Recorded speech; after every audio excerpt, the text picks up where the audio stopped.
Well, greetings and salutations, everybody. Welcome to the best damn movie-related show on the planet Earth, the John Campea Show, coming from right here in my quaint little studio. I'm, of course, your host, John Campea, and it's an awesome honor and privilege, as it is every day, to have you, our international friends, gather around as we talk about our favorite things in the world, movies and movie news, TV and streaming, and all that good stuff. I'm being joined all the way from the Robservatory, writer, director, producer, Mr. Robert Meyer Burnett. Robert, how you doing today, sir?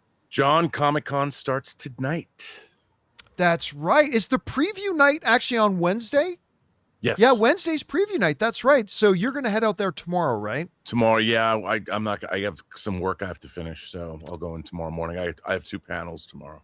Yeah, Ann and I are going to head out tonight. I think later tonight we're going to head out there, hang around there for a couple of days. And by the way, just so you guys know, on Saturday evening, I, and maybe Rob, depending on what his travel schedule, how it shakes out, but on Saturday evening at 5 p.m., 30 minutes before the Marvel Hall H panel happens, we are going to be doing a live stream from right here as we monitor online to talk about all the announcements that start coming out live as they happen from Marvel's Hall H panel on Saturday night. I hope you guys will join us on Saturday night for that. Looking forward to that. But Rob's not the only guy with me here.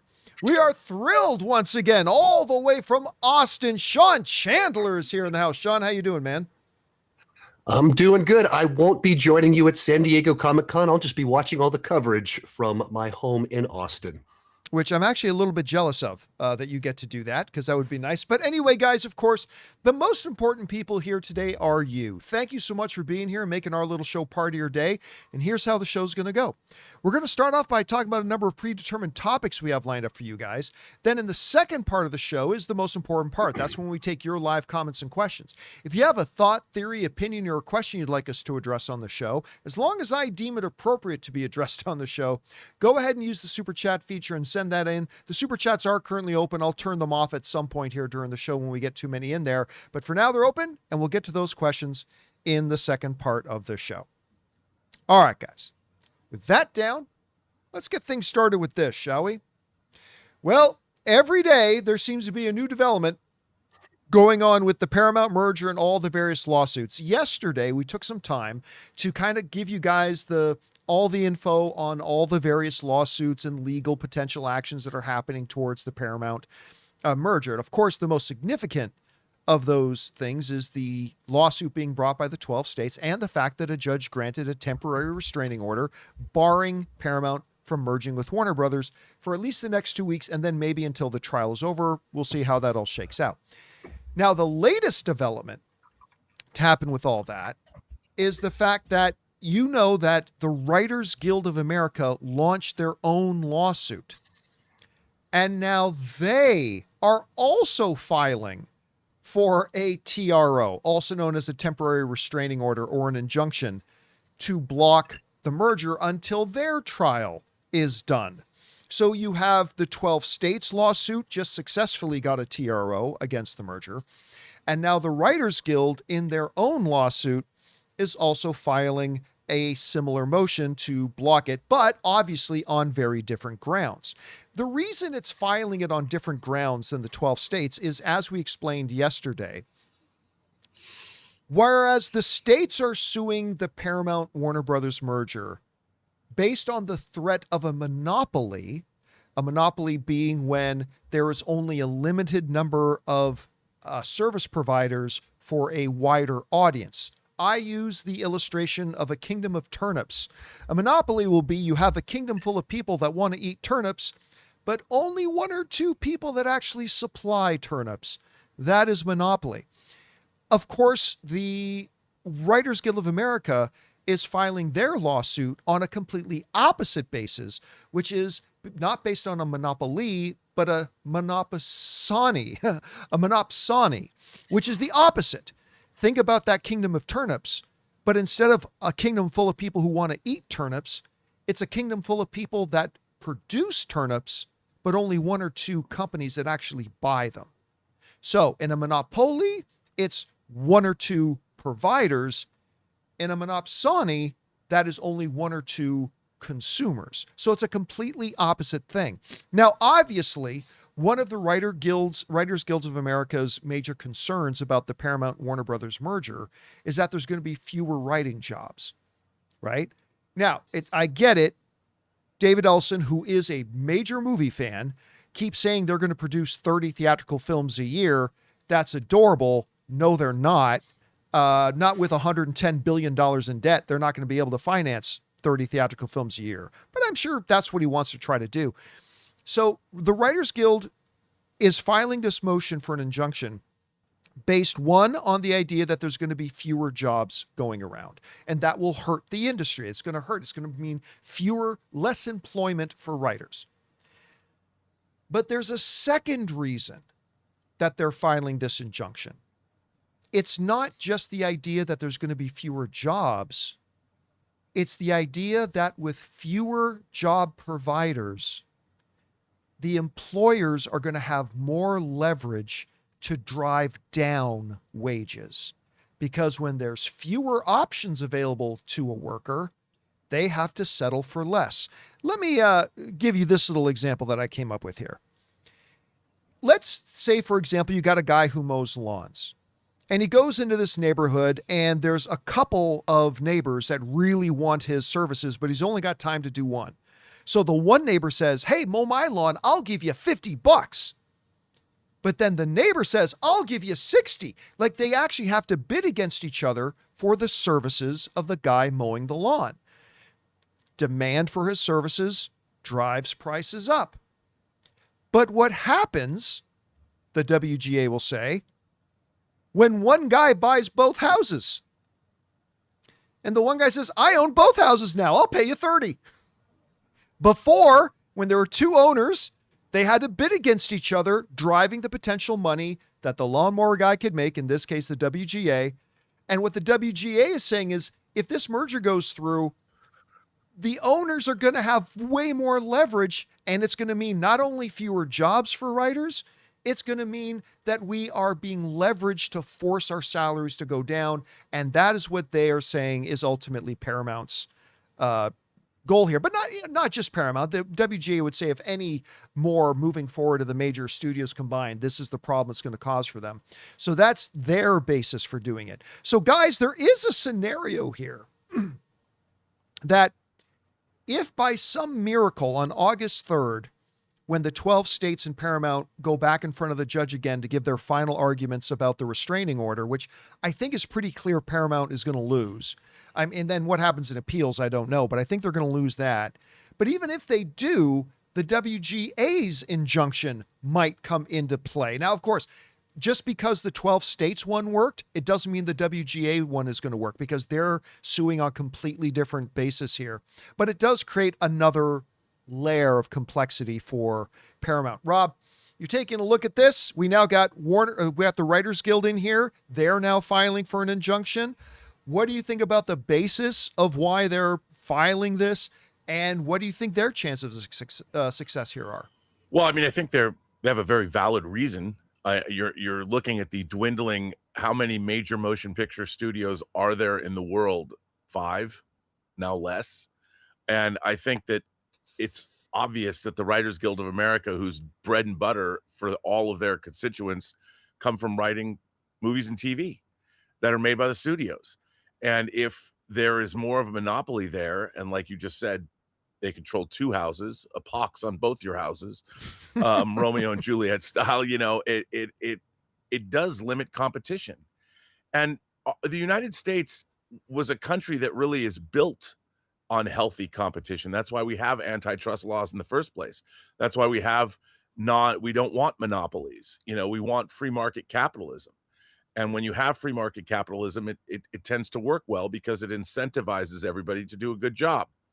And that's one of the things that capitalism provides. I mean, yeah, you can talk about the bastardization of it all, but we're having people that are fighting for a robust economy within the entertainment business.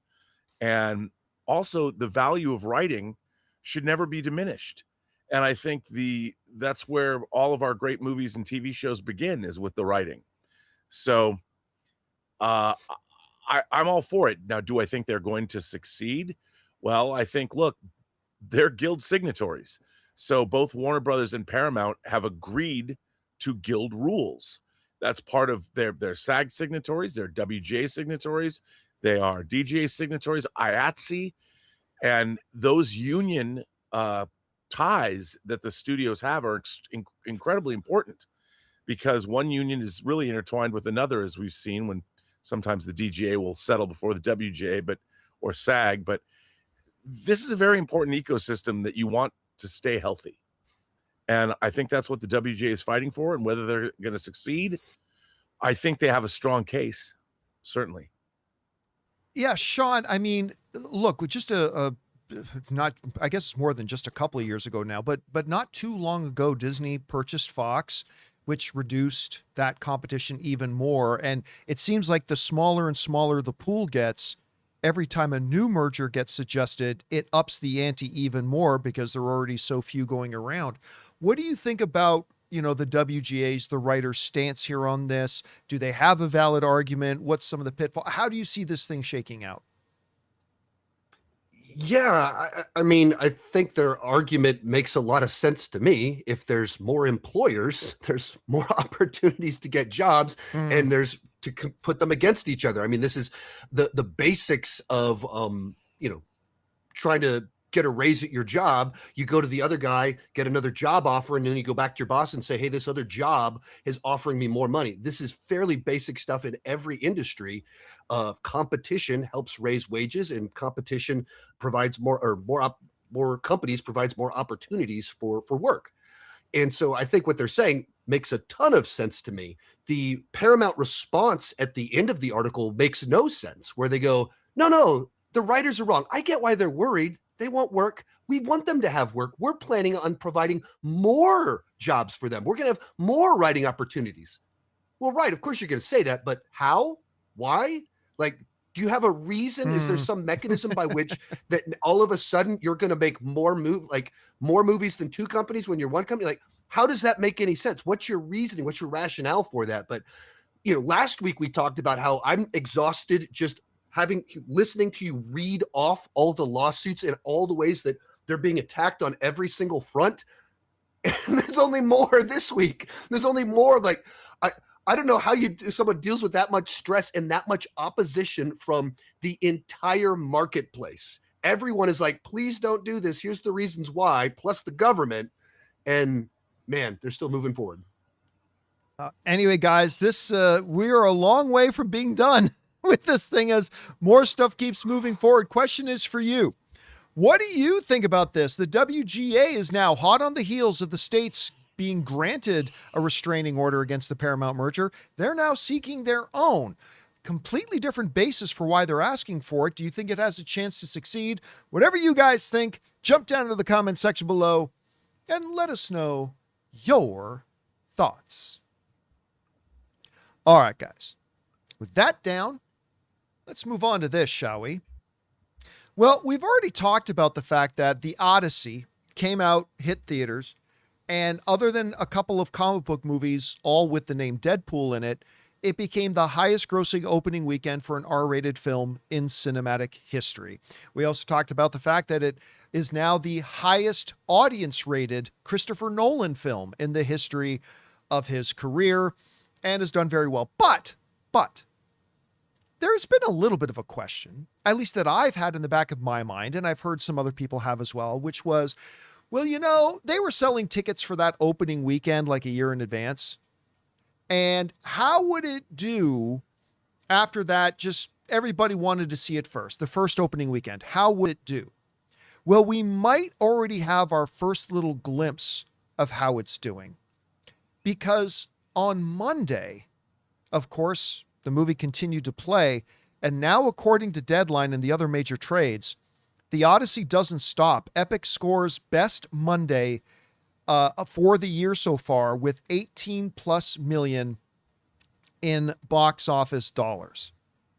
18 million in box office dollars. Now, that beats out Toy Story 5, which did have the top Monday of the year so far with like $17 million. And Toy Story, by the way, is getting ready to cross that $1 billion threshold. So it'll become the third $1 billion film of the year, right? Because Mario made it. Yeah, Mario made it. Michael just recently made it. And now it looks like Toy Story 5 is going to cross that $1 billion mark as well. Anyway, Toy Story 5's opening Monday for you was 17 point some odd million dollars. And now we're talking about the good folks over at the Odyssey, the good ship Odyssey, has now made 18. Here's why this is significant, at least to me. And then I want to know from you guys what you think about this. But the reason to me that this is so significant, other than the fact that it's the biggest number of the year, like no Monday in the entire year had a movie make as much money as the Odyssey just did. The reason this is important to me is because it, at least for a fan like myself, it answers that question about, was the opening weekend just a mirage? Like, in the sense that, yeah, okay, sure, it's Christopher Nolan's The Odyssey. Everyone wants to see it on IMAX first weekend. There's that. And great, biggest R-rated opening of all time for a non-comic book film. Fabulous. But will it hold? Will people go to see it on days most people don't go to the movies? Will it continue to generate interest and money after that? Will the word of mouth that people say to their friends about it embolden people to actually go out on a weekday, particularly on a Monday, and go see it? And it looks like, at least to me, that question got answered. 18 million, the biggest Monday of the year for this film, past its opening weekend. Again, bigger than Toy Story 5, but I don't expect it to be bigger in the box office overall than Toy Story 5 is, but I still think it's significant. Sean, you saw this number, and you and I had talked about the Odyssey before. I am quite frankly shocked that it made that much on a Monday. I expected it to do well, but I expected about $8 or $9 million on the Monday, but 18 million. Are you surprised by it? Not surprised by it? And what does it tell you, if anything? Well, anytime you have something that is the biggest, almost by definition, it's surprising because it's doing something hasn't done before or hasn't done recently. Christopher Nolan, you shouldn't bet against him at the box office, so no surprise it's doing great. But like here in Austin, the Bob Bullock IMAX Theater, which is the tallest IMAX in Texas, every single showing of the Odyssey is sold out during its entire run of 5 weeks or whatever it is. Every single showing is sold out. And whenever I heard that, I went, oh, this thing is doing something special. And you don't expect, like, a Christopher Nolan R-rated adaptation of a 3,000-year-old poem isn't going to have the same viewing behavior as a Marvel movie that high schoolers go see. And so this was always going to have stronger legs on the back end because it's going to appeal to an older audience that don't feel the need to rush out opening day quite as much. And people, like my sister was very interested in it, but she's not going to go opening day. And so some of that's not surprising to me that it's doing well. But yeah, I mean, as soon as you see beating Toy Story, which is a family movie that came out in the middle of summer where kids aren't in school, you go, oh man, what is going on here? Because this is on this other level. And I think some of it is as simple as people want to see it on premium screens. And so if you couldn't go see it opening weekend and the best you could get is Monday at 2:00 on that screen you wanted to see it on, I think there's a little bit of that of you're going to have some strong legs while people are trying to see it on the biggest screen possible because they've been selling it as that the entire run. Whole movie shot on IMAX. We're going to sell premium tickets for the 70 millimeter screens a year in advance. And that gets people thinking, man, I need the best seats. I need the best tickets. What's my favorite theater? What day can I go see that? And maybe it wasn't Saturday. It was Monday at 2:00 or whatever. So there's a side to it where I can see a logic where this plays out that makes a lot of sense to me, but also seems like there's a phenomenon there that Christopher Nolan tapped into something again. Rob, 18 million on Monday, biggest result of the year so far for that, exceeding Toy Story 5. I know you always believed the film was going to be very big. Did you see like beating Toy Story 5 on its first Monday big? Does any of this surprise you at all? And what does it tell you, if it tells you anything about what we might be able to expect from its box office performance moving forward? Well, I always go down to the Irvine Spectrum, which has a 15 perf 70 millimeter theater, great, great, great IMAX theater. And I was, of course, there, um, this past weekend, and the palpable excitement of moviegoers, and young and old, all the audiences were all over the map in terms of the demographics, and I was paying attention.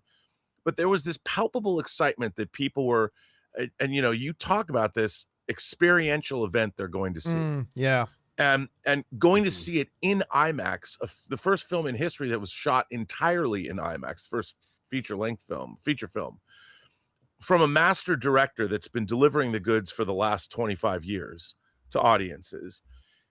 I think people are always going to want, by definition, an experience, whether Mhm. it's a great concert, whether it's a great movie, whether it's a great play, whether it's a great sporting event. People love to go and collectively be with other people and share excitement. And what I've noticed is that, and there's a conversation around this movie. Whether you liked it, whether you didn't like it, whether everybody, I had no idea there were so many Homeric scholars in my circle of people that I know, but apparently there are. But everybody has, everybody has something to say about this movie. And there's a conversation. It's not just seeing the movie and being overwhelmed by the sound and the picture, but it's the whole social and cultural, and it's an event. It really is a cultural event, and it's something we can all share and we can all comment on and we can all experience. But ultimately, when it comes down to it, when you sit down in that theater, you are transported, and you are watching something that is unique. And I think people turn up for that kind of experience. They tune out, they tune up, but they turn up for these things as well. And I think that it's really great to see, and it shows that there is still, this summer is showing people are turning up for these events. Michael was an event film. Yeah. Toy Story 5 is an event film. These are things that, and they're delivering for audiences. They're delivering the goods. And the same is true, by the way, of Backrooms and Obsession. I went and saw the extended Backrooms just to see what that was all about. And these films are also providing what movies people have forgotten, I think, that movies, as you always said, the great ones are experiential events. And people sort of got complacent, but now they're going back to the movies, and the movies are delivering. They're giving people these experiences that they've been craving. And it shows that Hollywood can be as viable as ever if it's providing an audience what the audience wants. You know what? And Christopher Nolan does. To that point, and I don't know if this speaks to your experience, guys, or not, but I remember when Ann and I went into the theater, like even before going into the actual theater, like we got into the building and people were getting their posters and that they were given out for opening day and stuff. It's hard for me to quantify this, but one of the things I said to Ann walking in the theater was, I haven't felt this kind of energy since I saw Endgame. Like the audience that was there, you could feel the energy they had. Like they felt they could have been right or they could have been wrong, but they felt like they were just about to watch something special. And there was this palpable energy in the room, this excitement that, again, I haven't felt from an audience since I saw Endgame. So whether or not it has long legs, don't know. We'll have to wait and see, but it's Monday's box office result certainly speaks well to it. Guys, question is for you. What do you think about this? The Odyssey just set the new year high mark for the biggest box office on a Monday, actually eking out Toy Story 5, which is itself about to become $1 billion film. That doesn't necessarily mean Odyssey will, but maybe you think it will. Whatever you guys think, jump down into the comment section below and let us know your thoughts. All right, guys. With that down, let's move on to this, shall we? Yesterday we talked on the show about this interview that Kevin Feige did, where he dropped a number of really interesting things. One of the things he dropped was the fact that he really regretted he was never able to get a Blade movie off the ground for Mahershala Ali. Does that mean the project's dead? Well, we talked about that. He also kind of mentioned that the fact that no, Secret Wars is not being split into 2 films, kind of debunking that fan theory. And he then also debunked the other one, saying no, Doomsday is not moving. A lot of people started to think it was going to move off that Doomsday date, and he said nope, it's staying. But there was one other thing that he dropped in that same interview with Happy, Sad, Confused. And that thing he kind of dropped was the fact that they asked him the question, so is Marvel rebooting after Secret Wars? To which he just basically said, no, it's not rebooting. He said, we've got a roadmap from the comics, which is what I always go back to, he said, but it is not rebooting. Now, that can mean a number of different things for a guy like Kevin Feige. And actually, if we go and actually look at his actual statement, he said, no, he said, but I look at the comics as I always do in terms of our storytelling, both in Secret Wars, but particularly the Jonathan Hickman Secret Wars from 10 years ago. There's a nice roadmap to where we can go. So, a lot of people have been having a debate, guys, about a semantic debate. Are they going to reboot? Are they going to soft reboot? Are they going to do whatever? Here's what I'm taking away from Kevin Feige's statements. Going into this, I've always had my doubts that they were rebooting because they've already talked about they're doing Black Panther 3. Not Black Panther, the new Panther. Black Panther 3. They've already said they're getting Shang-Chi 2. We already know that Chris Hemsworth has said that they're already talking about doing the next Thor movie. So if the universe was rebooting in our traditional sense of and understanding of the word, well, none of that would be happening. So that's always kind of been in my head.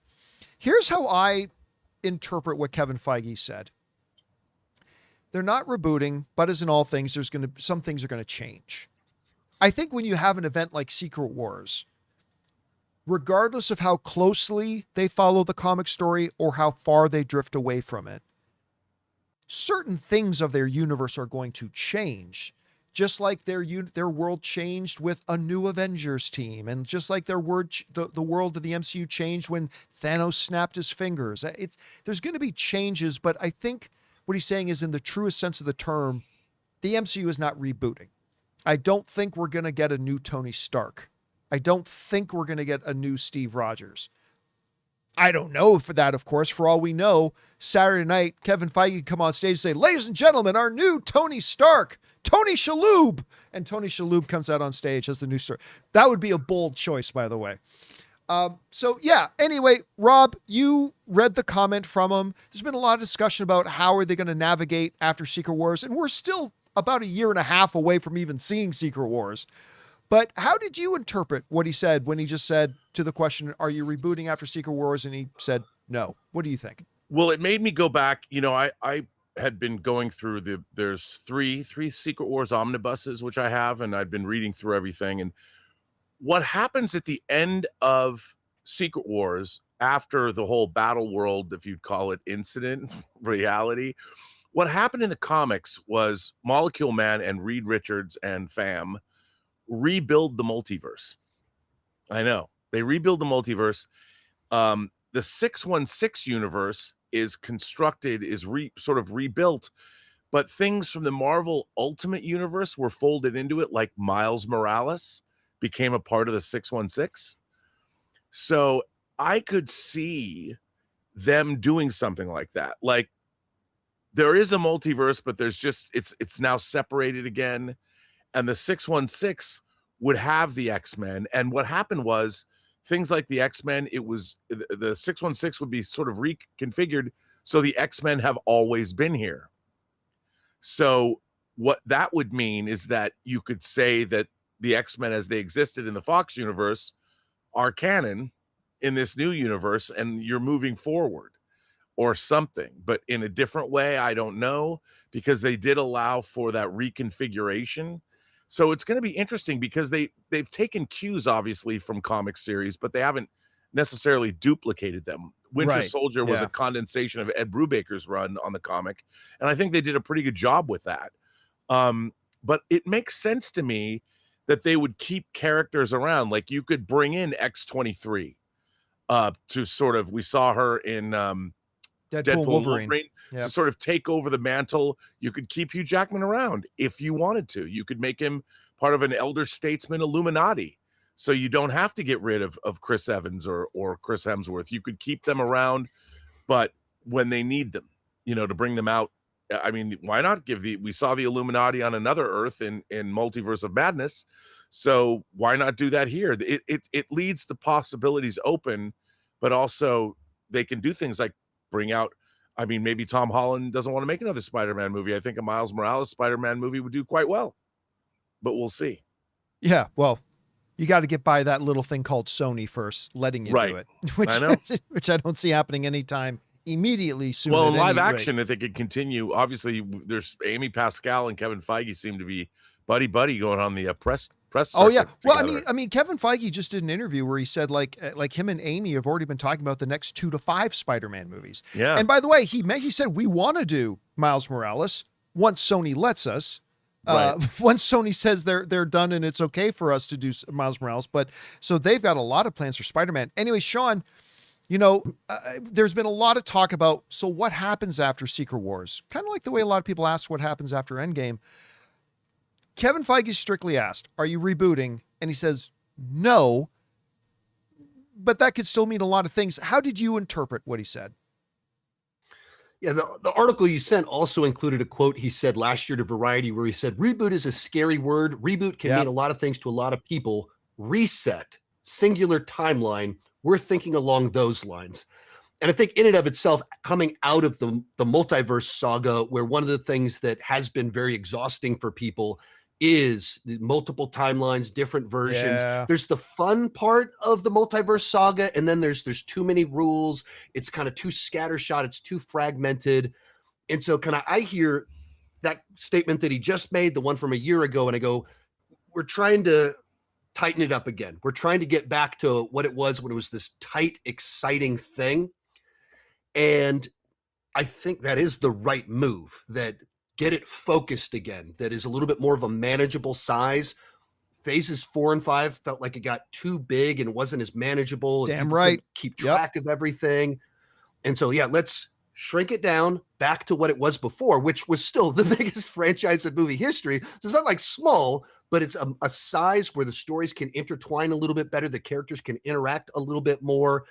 And I think Rob probably made a really good point about there's a way that you kind of have your main timeline and you can merge some things in, you can change some things, and it's consistent with the rules that they've laid for their new singular timeline. Yeah, I mean, I've thought for a long time, I remember when Kevin Feige first made that comment.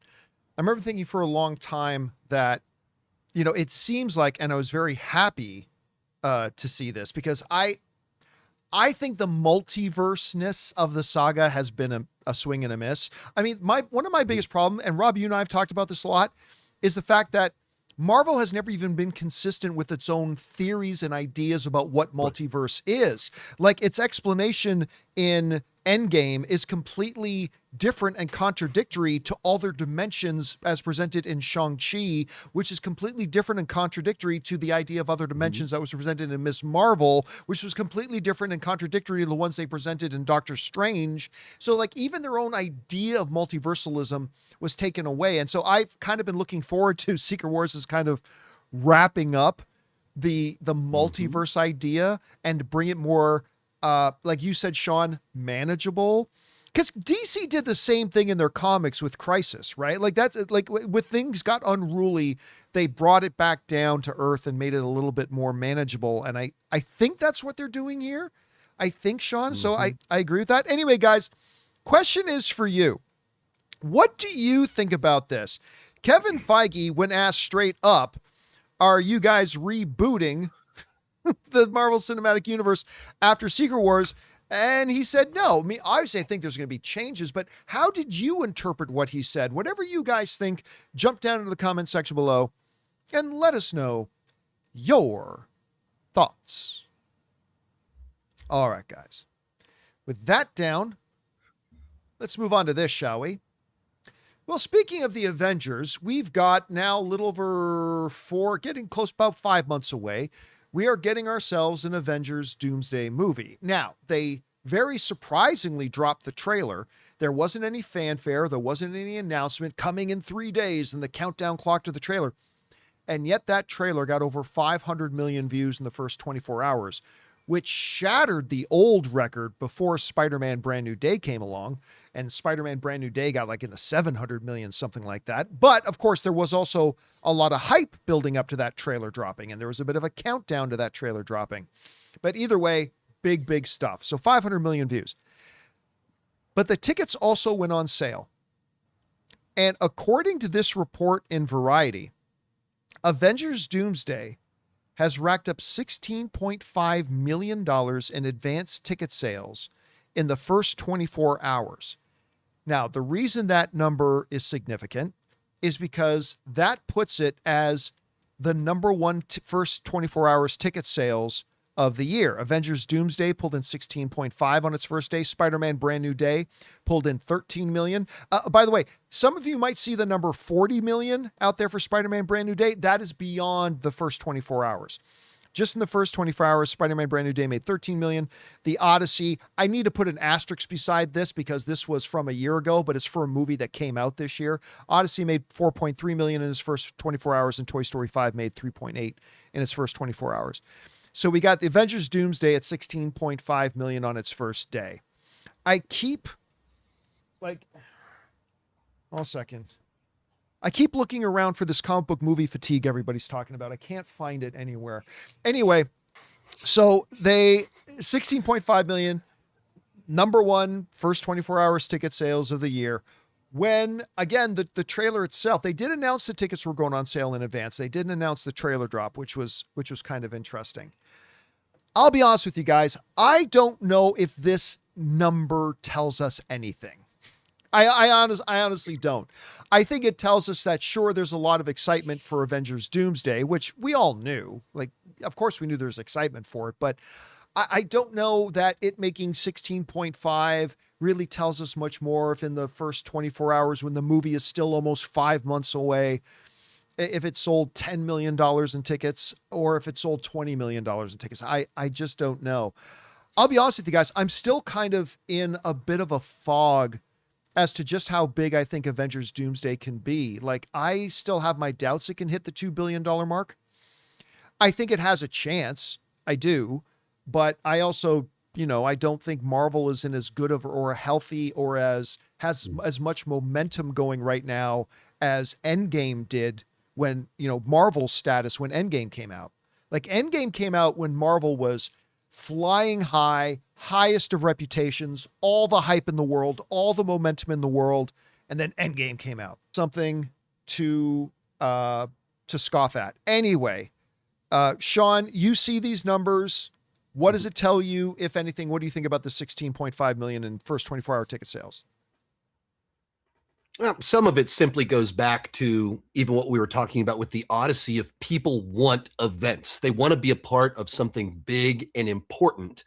And while there's not overall comic book movie fatigue, there is mediocre movie fatigue. 100%. And when you look at the MCU recently, it kind of went from every single movie being an event to doing streaming shows, which turned the MCU into episodes instead of events. Yeah. And that softened the impact of a lot of the movies. But something like Deadpool and Wolverine was still an event. Spider-Man is still an event. And obviously, the first Avengers movie in 7.5 years is an event. So it's not surprising at all that people are really excited for this. Like, I woke up a little bit late, went to go buy my tickets, and the theater that I normally go to opening night was all sold out all day other than the front row. So I had to go to a different theater to get my tickets for it. And like, I work with teenagers and they don't really ask me about your average. They didn't ask me about Daredevil, X-Men 97, but they asked me about Spider-Man and they asked me about Avengers, because those are the ones that still feel like events that people are still excited about. And that's kind of their hope that, man, I want to feel what I felt before when Marvel was like really exciting. And it's a new Avengers movie. I have my hesitations, my skepticism, but it's an Avengers movie. It's the follow-up to Endgame. Of course, I want to have my mind blown and recapture the magic of what happened in 2019. And so I think the specific number doesn't mean much because always it was going to have a huge number. So I don't know how you measure 5 months before the movie comes out, people trying to buy tickets. They don't know when they're free. So I don't know how big that number could get, but I'm not surprised at all that had the biggest number of the year because it's Avengers. Rob, you see this number, 16.5, underwhelmed, pleasantly surprised, right where you thought it would be. Does it say anything to you about how big this movie could open or not? Because as Sean just pointed out, we are still almost 5 months away from it, but what's your takeaway from it? Well, I think that was a very robust number. I mean, I think the idea that people buy movie tickets so far in advance is crazy anyway. And like you just pointed out, it's 5 months away. But as Sean also pointed out, it's the Avengers. I mean, I think one of the things that people don't talk about enough when it comes to these franchises that we love is that these franchises become a part of us. And they become a part of us because they deliver year after year. And then the way they live in our memories, they deliver great feelings. They make us feel good. We return to these things again and again because, let's face it, they affirm what it's like to be alive. And when you see films that are so well constructed and stories that are so well told and surprising, and they're comprised with characters that you've come to love and watch them grow and change, you expect to get an experience that makes you feel good. The same way it makes you feel good going on a great roller coaster or kissing a beautiful woman or eating a great meal. And that's what we really expect from these stories. And the Avengers have given us 4 bangers. And 2 of those bangers were directed by the same guys who are directing this one. So I think that it's not out of the realm of possibility to expect what we're going to get is something really special. Because almost 7 years later, you watch Infinity War and Endgame. I mean, I love the new chatter is that, well, Endgame hasn't held up as well, but Infinity War is a perfect movie or whatever they say. But I'm like, I think both of them are delightfully entertaining. But I mean, that's what people want and expect. That's what people want from films, and that's why they become so important to us. And I'm hoping that Marvel, no one knows more than Marvel that they have to deliver. And they've invested more money than they've ever invested before to make that happen. And they're fighting an upstream battle because they've lost some of their heavy hitter stars. They've got characters that they didn't build up over 3 movies and had trilogies of movies with them. And so they know they're fighting something, and they know they're diving into the gimmicks. But what they're trying to do is give you something so crazy and bonkers and mind-blowing, and that they hope to recapture that magic. And I'm not expecting them. I'm expecting Age of Ultron from this movie, to be honest. And I like Age of Ultron. And if I can get something that gives me the vibe of Age of Ultron, I'll be happy. I know some people expect that this is going to be the best Avengers movie ever. And I don't know if that's necessarily true, but if they give me an Ultron vibe, if I get a scene, in the Avengers Tower where it's like everybody's trying to lift Mjolnir, I mean, I'd love to see that. But I do think that there's still excitement for these movies because, let's face it, all 4 movies that the Avengers starred in are pretty damn good. So there's a great track record there, and there's no reason to expect that this would be any less. I mean, I understand everybody's concerns, but you've got the same creative team coming back. The Russo brothers haven't worked for Marvel since Endgame. They're coming back. They want this to be good because they have Electric State and Cherry and all the other things, the Gray Man. I mean, all the stuff that they want to up their credibility again. So everybody wants to make this great. And people, I think, are excited about it. Yeah, here's the thing, too. And we've kind of mentioned it before, but the best thing Endgame or Doomsday has going for it right now, the absolute best piece of marketing they have was not that trailer that just came out, or whatever they do at Comic-Con this Saturday. The best piece of marketing they have for Doomsday right now is Spider-Man. If Spider-Man comes out and Destin Daniel Cretton delivers and Tom Holland delivers, and they give a banger of an experience like the previous other Spider-Man movies were, I think you could see the expectations for Doomsday jump up a lot. And I think you'll tangibly feel the hype machine build up. But if Spider-Man sucks, which I'm not saying it will, I'm just saying theoretically, if Spider-Man sucks, that's going to hurt Doomsday a lot, I think. I think it'll hurt Doomsday a lot. Also, we do have Vision Quest coming out, and Vision, who I love, Paul Bettany. I have heard such good things about Vision Quest. Oh yes, I can second all of those things and confirm them for you. And I hope that Vision Quest delivers something that people are really going to be excited about, because I don't think Vision's in Doomsday, but He's one of the, he's a great Avenger. And if you're a comic book fan, to me, Vision is associated most strongly with the Avengers. And to me, I've always thought of Vision as an Avenger first, of Vision and Scarlet Witch. Both of them, I guess, are not in Doomsday, which is sad.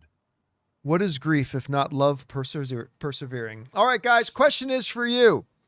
What do you think about this? The pre-ticket sales for Avengers Doomsday are now the biggest in the first 24 hours of the year. But does that actually tell us anything? I mean, the movie's still like 4 to 5 months away, all that kind of stuff.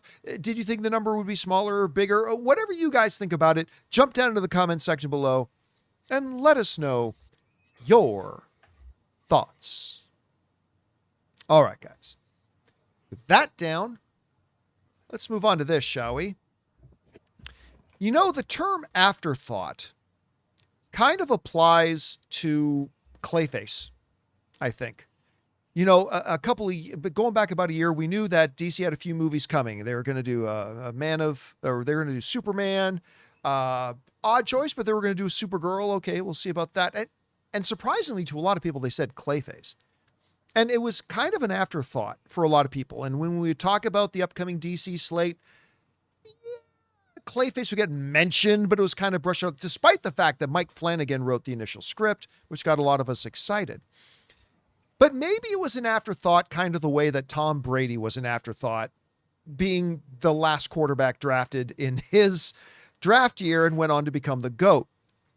Because, ladies and gentlemen, they put out the first trailer for Clayface months ago. And it was really pleasantly surprising.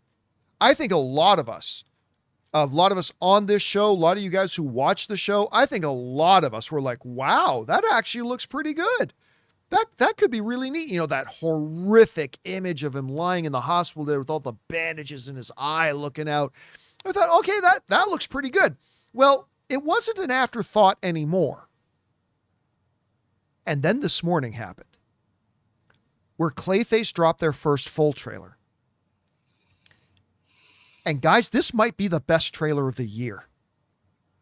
Now, I am withholding judgment on that because I'm still going to say that the Dune trailer right now, I think, is the best trailer of the year.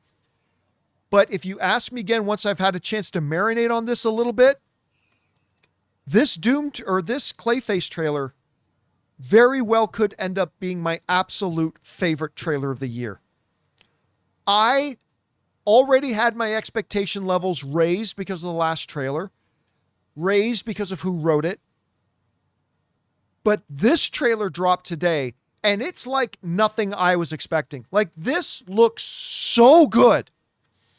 And you know what, guys? It gives me a little bit of the first Joaquin Phoenix Joker movie vibes, where you just watch the trailers for it and you're like, forget the fact that it's Joker. Forget the fact that this is a character from the DC universe. This just looks like an awesome movie. Take out the DC out of this. Take out the fact that we know this is a Batman villain. Take all that out of it. Change the name Clayface to Rubber Mug or whatever you want to call it. This movie looks awesome. Regardless. Now you bring in all the fact that this is, of course, Clayface, and all I can hear is the Harley Quinn animated series Clayface, Lady Gaga. But this is a very different Clayface from that. My God, everything from the dude being in the airplane bathroom, pulling out the scissors, to that shot where he's laying on the ground and the guy punches him and his face just bends with it, to like laying on the operating table and his face starting to bubble. Oh my God, the shot of him laying in that bathtub and then wiping his face and the pretty boy comes out. Like, oh my God, this trailer looks so good. I straight up think this might be the single best trailer of the year, because I say this all the time, guys. The real measure of a trailer and the job of a trailer is take your excitement level, whether it's low or whether it's high, and does the trailer bump it up? If your excitement was low, does it bring it up a bit? If it was already high, does it make it even higher? This trailer delivers on that in spades to me, because I was already getting excited for this movie. And now I am like positively losing my mind to go see this.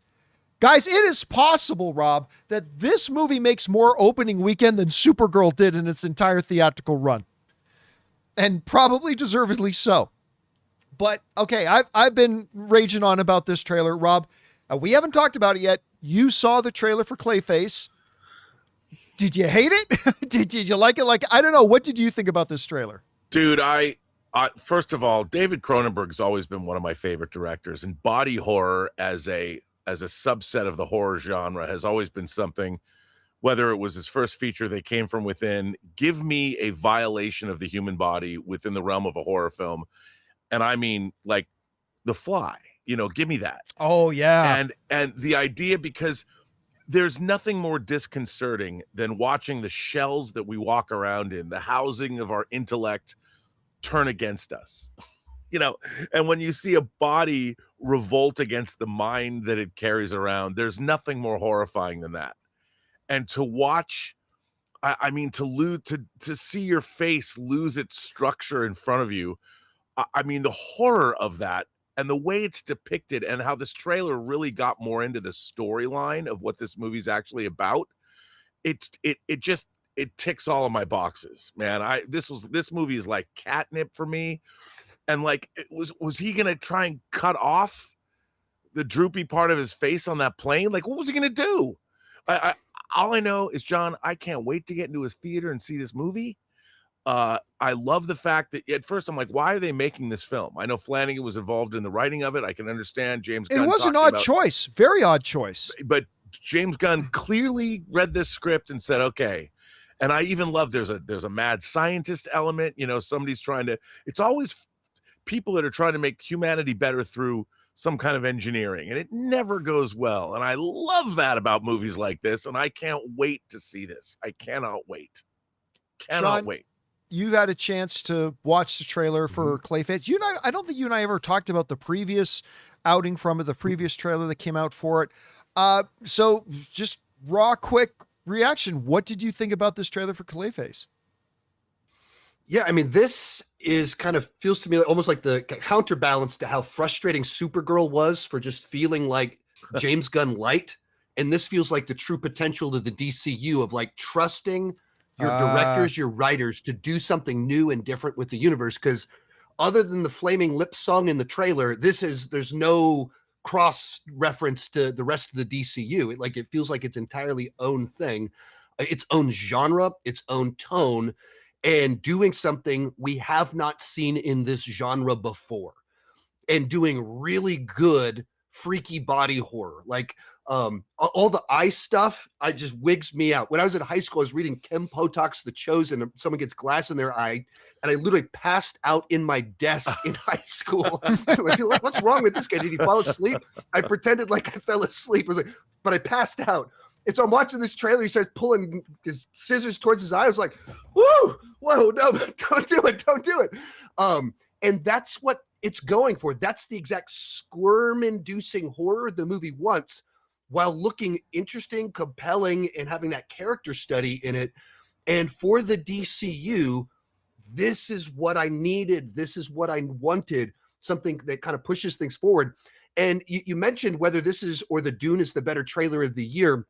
I think with Dune, I've seen the past two Dune movies, so I knew how awesome he could deliver. Good point. With this, that has the point of it was like the underdog, the smaller movie. What's this thing over here? Their horror movie that Mike Flanagan worked on. And it was like, no, this is the real deal. The little bot guy, the B team. No, that's the one you should be paying attention to. That's what this trailer said to me. It's funny.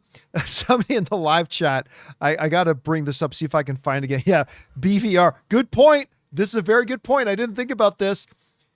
The TSA would never allow scissors on the flight. that is a fair criticism of this trailer. I hope maybe there'll be some kind of explanation in there about how there was scissors, because even though they were little tiny scissors, they were still scissors. Anyway, I was completely, obviously blown away by this trailer, and my expectation levels have gone up. But here's a question I have for both of you guys. Look, it's Clayface. It's a character that, if we're being honest, probably 8 out of 10 casual film fans have never even heard of the character. This is not a trailer that's got, lasers and people flying through the skies. Is this the type of trailer that could actually get because we've all been thinking, hey man, if Clayface can make $200 million at the box office, that would be a big win for them. But I'm looking at this now and I'm thinking, this could be like an obsession. This could be like a $400 million film.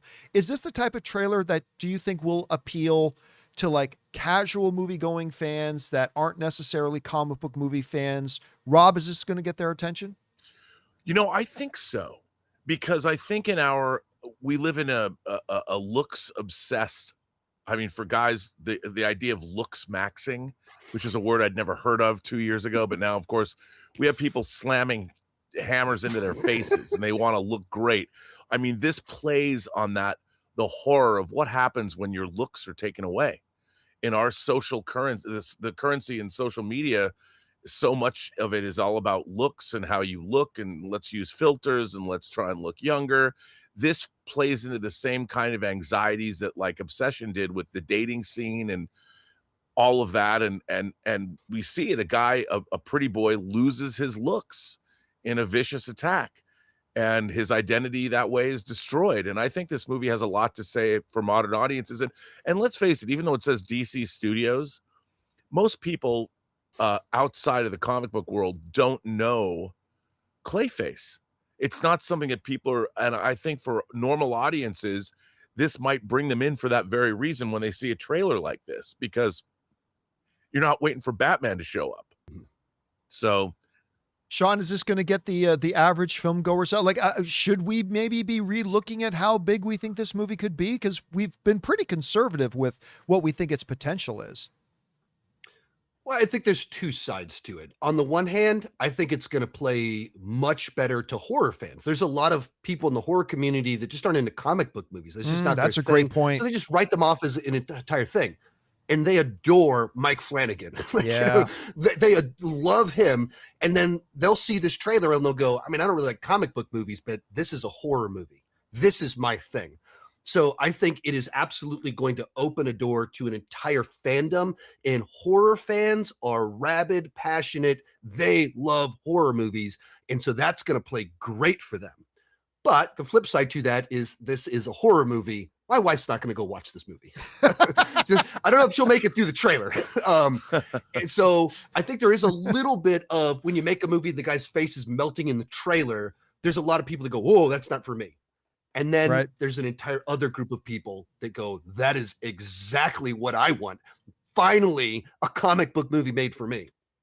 But I don't know how to guess what that's going to do at the box office, because there isn't really a similar point of reference. There's not a precedent for it right now. There's really not. Right.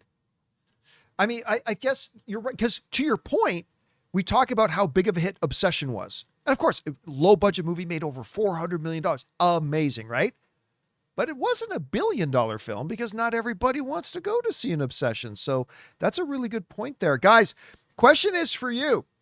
What did you think about this trailer for Clayface? I legit think it might be the best trailer of the year, like 1 or 2. It's in the either number 1 or number 2 spot for me. I just adored it. And my expectations and my excitement for this movie have just gone through the roof because of this trailer. Whatever you guys thought about it, jump down to the comment section below and let us know your thoughts. All right, guys.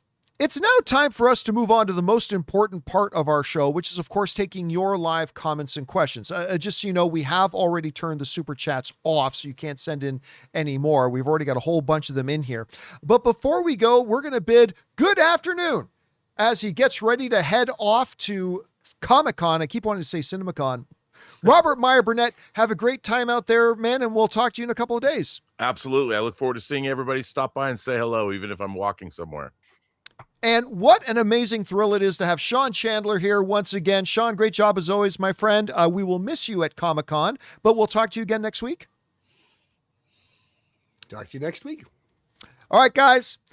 Now, let's get on to the big important stuff, which is, of course, taking your comments and questions. So let's not waste any time here, shall we, and get right over to it. And I believe we're going to start things off with Chuck, who just sent in a super chat badge to be supportive. Thank you, Chuck. Appreciate that, man.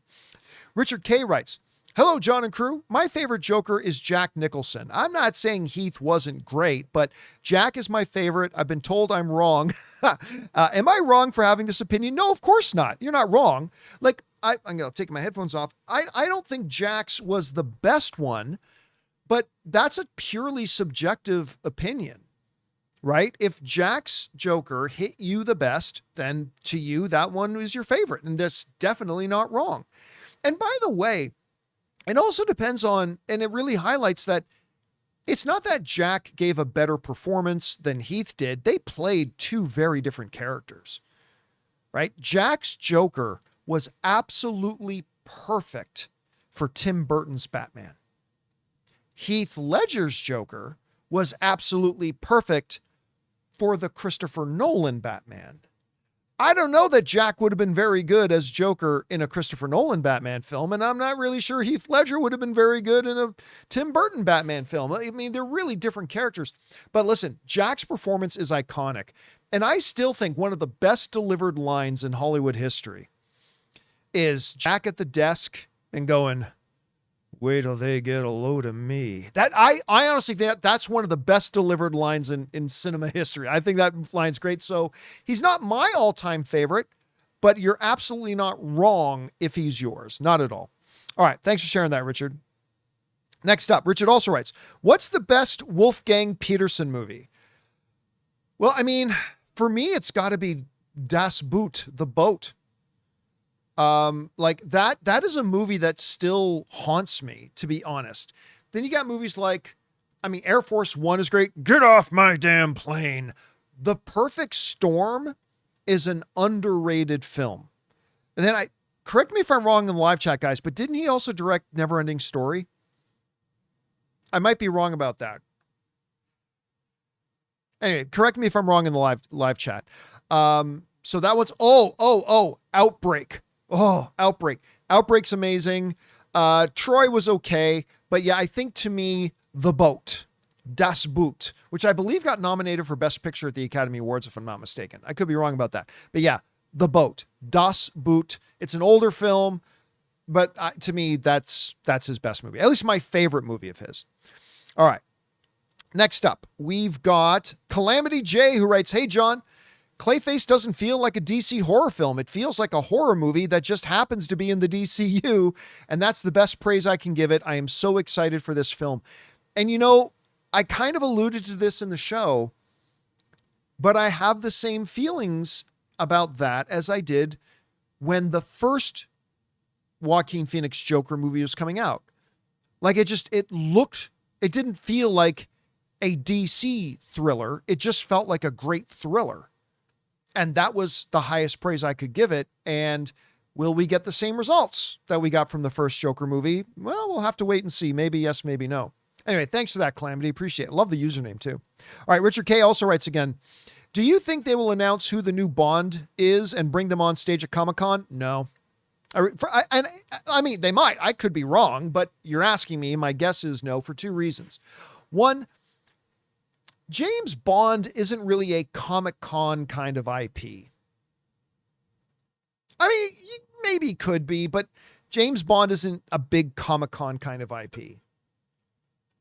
But the second reason is, I honestly don't think they've picked their Bond yet. I go back and forth on this, to be honest, but Denis Villeneuve is still 100% up to the nipples in Dune 3. And after Dune 3 is out, then he'll take a breath and they'll probably look at who casting their next Bond is. So, I mean, maybe they do have their Bond already. My guess is they don't. But like I said, even I go back and forth on that. But no, I do not expect, it's possible, but I don't expect that we're going to get an announcement as to who the new James Bond is at Comic-Con. All right. But hey, they've pulled bigger surprises before. Richard K. again writes, we know your thoughts on Daniel Day-Lewis, but my favorite movie of his is Last of the Mohicans. What do you think of this movie? The movie's brilliant. It's brilliant. The only movie of Daniel Day-Lewis's I don't really like is I'm freezing on the name of it. The one where they're making the movie. It's one he made later in his career, and they're making the movie, and I'm totally freezing on it now, guys. If you guys in the live chat know the one I'm talking about, but like whether you're talking about In the Name of the Father or Left Foot, or whether you're talking about Last of the Mohicans, he just chooses great. Oh, I think that's it. I think you're right, James. I think it was called 9. Yeah. Didn't love 9. But whether it's that or There Will Be Blood or whatever, he just, not only is he the greatest actor of all time, and he just is. Sorry, guys. He just is. He's the best there is, the best there was, best there ever will be. He is the Bret Hart of acting. It's not just that he's that great of an actor. He's also got an insanely great track record of picking the right projects, even like Lincoln and so just so good. But yes, Last of the Mohicans, amazing. Absolutely amazing. Okay, let's move on here. Next up, we got Richard again. Says, do you think we'll get a Black Phone 3 and a Meg 3 at some point? I don't think so. Now, maybe I'm wrong about this, but off the top of my head, I don't think Black Phone 2 did all that great at the box office. It made $132 million at the box office, which isn't nothing. I love the first Black Phone. Like the first Black Phone movie, I freaking love that film. I thought the Black Phone 2 was pretty good. I didn't like it as much as I liked the first one. My guess is no. Yeah, I'm going to guess that they won't. Again, I've been surprised on those things before, but I'm not expecting another Black Phone. All right, Christopher Brickner writes, I didn't think the DCU making the second film a Supergirl film was a bad move. Well, neither do I. It was a problem. People thought the film's quality was mediocre at best. Oh, no, yeah, that's the problem. I didn't mind at all that Supergirl was the second film. I don't mind that at all, especially when you introduce her at the end of Superman. I have no problem with you doing, in principle, the second film out of the... I don't think Batman needed to be the first or second or even third film. I think he should be in development by now or be in production by now. But anyway, the problem with Supergirl wasn't that they chose the Supergirl character to make a movie around. The problem with Supergirl was they made a bad movie. It's no more complicated than that. The problem isn't that they chose Supergirl. The problem is they chose Supergirl and then proceeded to make a bad movie. That's the problem. If Supergirl was great, there'd be no discussions about it. Nobody would be talking about whether they should have or shouldn't have made Supergirl the next movie. There wouldn't have been any discussions about it. It wouldn't have been an issue. But it wasn't a good movie. It was a bad movie. By the way, I say that understanding that there are those of you out there who enjoyed Supergirl, and that's awesome. I'm not trying to rain on your parade. I'm jealous of you. I wish I liked Supergirl. I really do. So I'm jealous. And I'm not trying to change your mind on it. I'm thrilled that you enjoyed it. But I did not. I thought it was a bad film, and I got to call it what it is, or how I saw it. And that ultimately was the problem. It's not that they made Supergirl. It's that they made a bad movie. And that will continue to be their problem. Listen, if Clayface turns things around, it's not going to be because they chose a Clayface movie. It's going to be because they made a great movie. So we'll see how that all kind of unfolds. All right. Thanks a lot for man. I appreciate that. All right. Next up, we've got Noel Hernandez, who writes, one of two. Thanos had 4 post-credit scenes, and the Infinity Stones were built up through the Infinity Saga. They're part 2.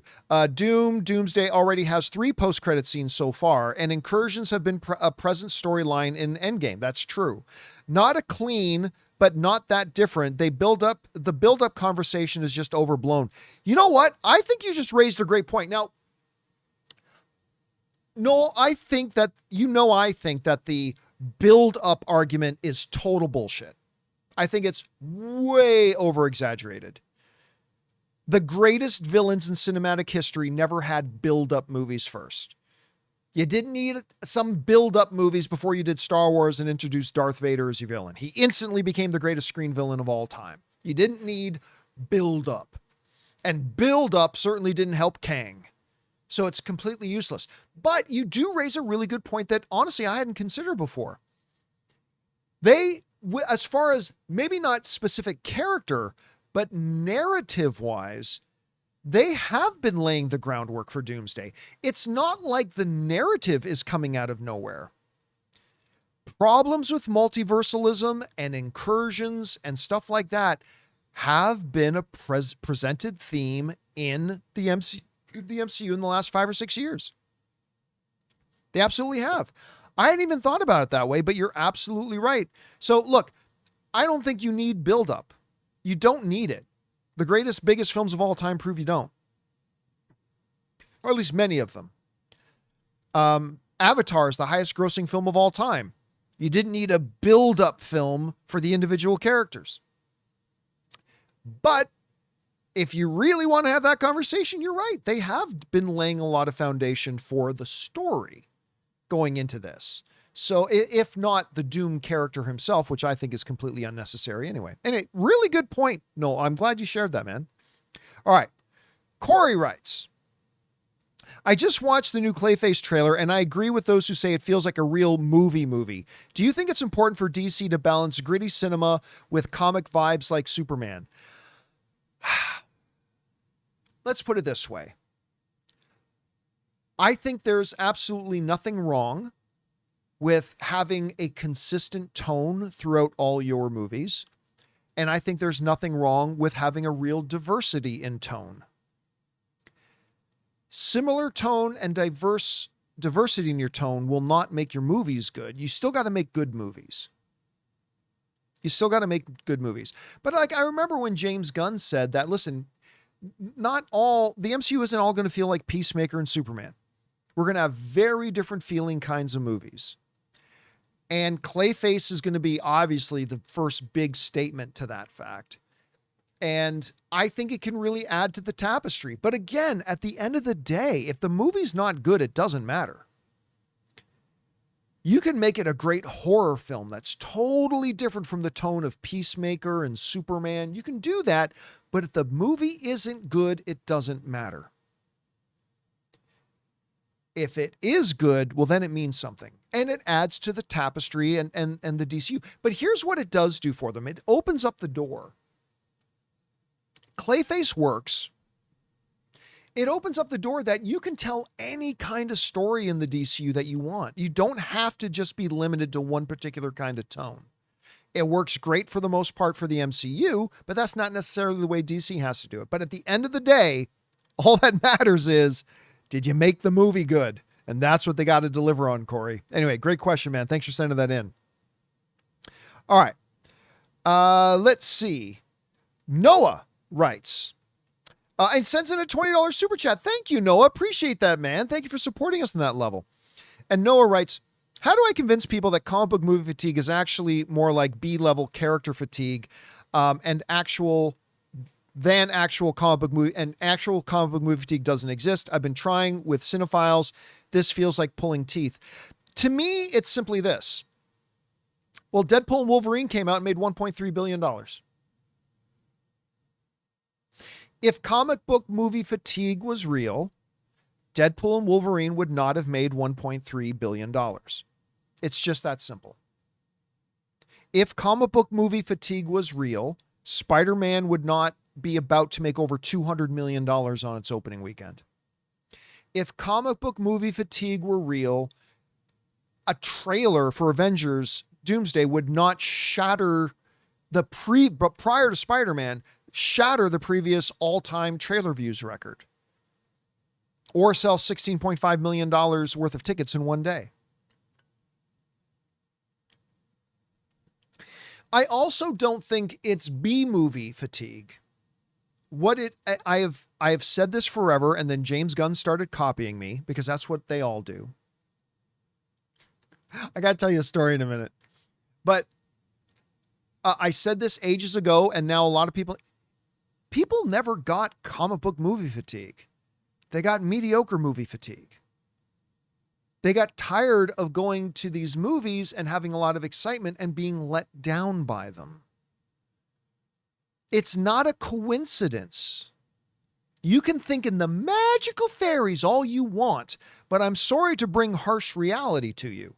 It's not some mystical coincidence that the same time the overall quality of comic book movies went into decline, that the box office results started to go into decline. It's not like some shocking coincidence that that happened. They are connected. As Vision would say, there was causality.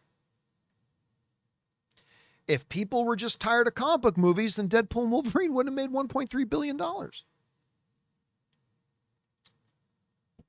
It's not comic book movie fatigue, it's mediocre movie fatigue. And the moment that comic book movies start to turn quality around, like there's a reason Superman, which was great, made more money than the previous 7 DCEU films. And it's also not a coincidence that Supergirl, which was bad, made significantly less money. It's not a coincidence. Spider-Man looks like an incredible big thing. Everybody's excited about Spider-Man because they're not tired of comic book movies. They're tired of poor quality movies. And if you put out something that looks like it's going to be entertaining and blow people's socks off and be fun, people are still going to go out to it. Because they're not allergic to comic book movies, they're allergic to mediocre movies, which unfortunately for a number of years we got a lot of from both DC and Marvel. But at the end of the day, I would say this, Noah. It's not your job and it's not your responsibility to convince other people. Let them think whatever they want to think. Doesn't matter. If they think it's comic book movie fatigue, you go right ahead and think that. It doesn't change one bit any part of reality. You want to believe in the Tooth Fairy, you go right ahead. It doesn't change anything for the real world. But anyway, so I wouldn't worry about it too much, to be honest with you, Noah. All right. And again, thank you so much, man. Appreciate that so much for sending in a super chat like that, man. I appreciate that. All right. Cameron Bird writes, since the mutant saga begins after Secret Wars, over under 30% chance that we get Storm in Black Panther 3. That's a big question that a lot of people have. Now, look, most average filmgoers have no idea about this, but in the comic books, a romantic relationship, and I believe even wedding vows were exchanged between Roro and T'Challa, Storm and Black Panther. And it's an iconic sort of thing. There's one of the greatest comic book covers, I think, of all time. Is this cover of Black Panther sitting in the Wakandan throne and Storm standing right in it. Like, it's an awesome image. It's like, you want to see power couple. There's power couple for you. Like, it's iconic. It's amazing. I'm going to say no. Yeah, I don't think we get, I don't think they jump right in with Black Panther and Storm. I don't think they jump right into that. I think that they might get around to that, but I think it'll be later. I mean, they might do it, but you're asking me my guess. My guess is that they won't do that soon. I think we'll have to wait a few years for that, if they do it at all. All right, great question, Cameron. Next up, Thomas writes, what are the chances of DC rebooting again if the DCU continues to make projects like Supergirl and it ends up going down the same path as the DCEU? Well, first of all, guy, listen, I get it. I get it. Our whole culture is completely short-sighted. I completely understand. But guys, listen, I'm on the same boat. Supergirl was a bad movie. You guys saw my out of theater reaction to it. This is a bad movie. You're getting no debate from me. I was one of the first people to come out of that theater and tell the world this is a bad movie. It is. But guys, it's one movie. It's one movie. And all after one movie, it was just as ridiculous as when some people said, like, when Superman came out, again, made more money than the previous 7 DCU films, highest critic ratings, highest audience ratings, all that kind of stuff. I said, great start. But let's not throw the big victory parade for DC yet. It's a great start, but it's just a start. You can't look at this thing in terms of one movie or 2 movies. You got to step back and take a look at it in terms of, like, give it 5 years, 4 years minimum, 6 or 7 ideally. Yeah, Supergirl came out and Supergirl stunk. But despite having a really bad finale, Peacemaker's great. Superman was great. Lanterns looks great. Clayface certainly looks great. Look, all I'm saying is, it is way too early after one failed movie, and it is a failure, to start on about, oh, is it time to reboot? No, my goodness. Listen, Troy Aikman, Hall of Famer, multiple Super Bowl champion quarterback of the Dallas Cowboys, who suck. But anyway, Troy Aikman, do you know how many games he won in his first season? Remember, Hall of Famer, multiple Super Bowl winner. Do you know how many games he won in his first season? Correct me if I'm wrong in the live chat, because it was a long time ago, but I believe the answer is 1. I think his entire first season, he won 1 game. And yeah, guys in the live chat are confirming that. 1 game. Oh, time to change quarterbacks. Oh, got to put... Guys, he was his rookie year. There were issues. Just like with DC, there are issues that there's baggage and issues they had to deal with that had nothing to do with Troy Aikman. And there's issues and baggage coming over from the DCU that the guy do. It was the first season. Take a breath. Understand that how good or how bad this kid is going to be is going to take more than the first season to figure out. And the guy went on to be a Hall of Famer, multiple-time Super Bowl champion. So my encouragement to everybody is, okay, yes, Supergirl was a miss. No doubt. But, guys, it's one movie. Let's pump the brakes on, because, any more than if Clayface is great, it's not time to start throwing parades yet either. If Clayface is great, it's like, okay, good. That's another good step. Another good step. Shoring things up, making things more stable, hopefully painting a brighter future, but it's just a good step. We can't declare victory or defeat. It's much for, so we got to stop being so short-sighted. We got to start taking a broader look at these things. Look at it much bigger picture than just one failed movie or one successful movie. You know what I'm saying? So that would be my response to that, Thomas. And again, you're not the only one asking that, Thomas. I mean, it's a fair thing to throw out there because a lot of people are asking the same question. I would just say is, guys, it was one movie. Like literally 10 months ago, we were talking about what an incredible victory Superman was, but we weren't getting ready to say, that's it. DC's bigger than Marvel now, than any more than Supergirl falling completely on its face does the opposite. Anyway, that's my take on it at any rate, Thomas. All right. Thanks for sending in the question, man. All right.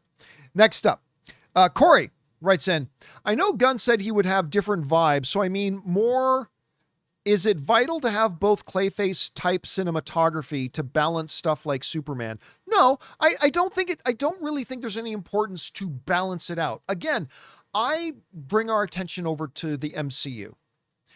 The first 3 phases of the MCU, yes, very different movies, but very, very similar tone, right? There was a distinct tone, a distinct style. Even though the characters were very different, like Ant-Man's a very different movie from Guardians of the Galaxy, which is a very different movie from Winter Soldier. But you could fairly say, I believe, that, for the first 3 phases, there was a very similar tone and similar style. And do any of us question the success of the MCU in the first 3 phases? I think not. So I don't think it's important that James Gunn makes like Clayface really different from Superman, but that is the direction he's chosen to go. So if you're going to go in that direction, just do it well. That would be what I would say to that. Anyway, good question, Corey. Thanks for writing that in, man. All right, next up. Alex writes, what's your stance on bringing bags into the movie theater? I left an hour into the Odyssey because I saw this guy come in and out twice with a big bag, felt uncomfortable, and saw 2 other people leave.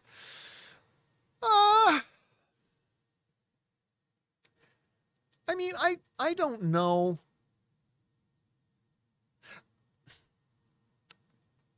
I don't personally feel uncomfortable with it any more than I feel uncomfortable walking down the street and seeing somebody walking with a backpack. I mean, obviously you've just hit me with this question. So it's not something I've sat down and thought about at length. And maybe if I think more about it, I'll give a different answer tomorrow. But I don't mind the idea of people bringing bags into a movie theater. Like maybe a guy's riding his bike and he shows up at the theater, he's got a backpack. I mean, I don't care. Look, the bottom thing is this. When I'm out in the street, I don't assume somebody's packing a weapon in their backpack when I see a bunch of kids walking with a backpack or a woman with a big over-the-shoulder bag. I don't assume everybody's packing weapons and heat, so I wouldn't assume the same thing in a movie theater once. And yes, there have been a couple of instances in movie theaters, but that's been 0.000000001% of all movie screenings. And I don't know that I go in suspecting that's going to happen any minute now, any more than it could happen when I step out my front door. So I don't know. Like, don't get me wrong. I'm not against movie theaters that have no bags policies. Like I think my local theater has a no bag policy. But I don't really feel strongly about it one way or the other, to be honest with you. Again, it's a very interesting question, and it's one you've just hit me with, and I haven't given any thought to. So maybe I answer differently tomorrow, but my question, Punisher versus John Wick. John Wick. I think John Wick is basically immortal, so I'm going to go John Wick. Again, no disrespect to Punisher, but I'm going to go John Wick on that. All right, Isaac writes, thoughts on Days of Thunder sequel being officially announced with Tom Cruise returning. Maybe Brad Pitt will show up as his character from F1. I'm going to save my thoughts on that until tomorrow. Like I saw the news of that. For those of you who didn't see it, they did drop the news that they're doing that, and the director of 50-50 and Warm Bodies, I'm freezing on the director's name, but he directed 50-50, he directed Warm Bodies, and he's got a new movie coming out called Mr. Irrelevant. That's like a sports movie. It may be directing it, but I decided our docket was already full today. So I'm going to save that for tomorrow when me and Chris from the 3C will be on our, by the way, I'm going to do tomorrow's show from San Diego in the van. Jonathan Levine, thank you so much. Yes. It was the guy who's going to be directing it. I'm going to save my thoughts on that until tomorrow. We'll talk about that one in depth tomorrow. But, there've been a lot of talk about whether or not they're going to do a Days of Thunder F1 crossover. I would rather see a crossover than see Days of Thunder 2, but that's just me. All right. Let's see. Where are we at? JM writes, did you see the new updated Spider-Man box office update? It's now tracking to get 250 to 300 million for opening week. Domestically, you probably mean weekend. 2 billion is locked. 2 billion is not locked. And by the way, who is saying 250 to 300 million? Because I'm not saying this is the case right now, but I have experienced, and so have you guys, many times when some Gus's gas station movie reviews.fart outlet puts out a number and then everybody starts running with it and it didn't come from anywhere reliable. Again, I will take a look at those numbers and see where they come from. And if they're legit, we'll talk about that tomorrow. But look, even if Spider-Man had like a $300 million opening, 2 billion is not locked. The movie's got to be good. Because if the movie is Supergirl, you can have the biggest opening you want. It'll make a lot of money, but it ain't going to get anywhere near $2 billion. So it's all going to be about how good the movie is. That'll determine whether it gets to 2 billion or not. But again, I'll take a look at what the real tracking sites are saying, and maybe they are the ones saying that, and then we'll talk about that tomorrow. All right. Thanks for writing that in, JM. Next up, Auroric writes, seeing Doomsday in Chicago on Thursday, December 17th afternoon, then to AMC Lincoln Square for New York Friday on December 18th to see Dune 3 IMAX 70mm and Doomsday in Dolby. Dude, I cannot wait. I cannot wait. I am so stoked. Because it's not just a big day with two big movies. It's literally my number one and number two most anticipated films of the year. Dune 3 is easily my most anticipated film of the year. And Doomsday is, if I'm being honest, probably my second most anticipated. Maybe the Odyssey was my second most anticipated. Either way, two of my top three. Opening on the same day. I'm definitely going to see both on the same day, and I cannot wait. And I admit, I said this on the show yesterday, I was initially critical about the idea of both films opening on the same day. I didn't think it was a good idea, but I have been won over. And I'm on the bandwagon now, and now I'm super stoked for it. All right, next up, Sin Vendetta writes, hey, John, I've only seen Dune Part 1, but not Part 2. Well, then you're missing one of the greatest movies ever made. What are the odds of Dune Part 1 and 2 being re-released in theaters before Dune Part 3 drops in December? I don't think so. Dune isn't that kind of, they're not, what's the best way I can put it? They're not theme park ride kind of movies, that you run back and see a re-release of. So I don't think they're going to do it, and I don't think it's necessary. I mean, I would love to watch both Dune 1 and 2 on the big screen again, but I don't think they'll do that.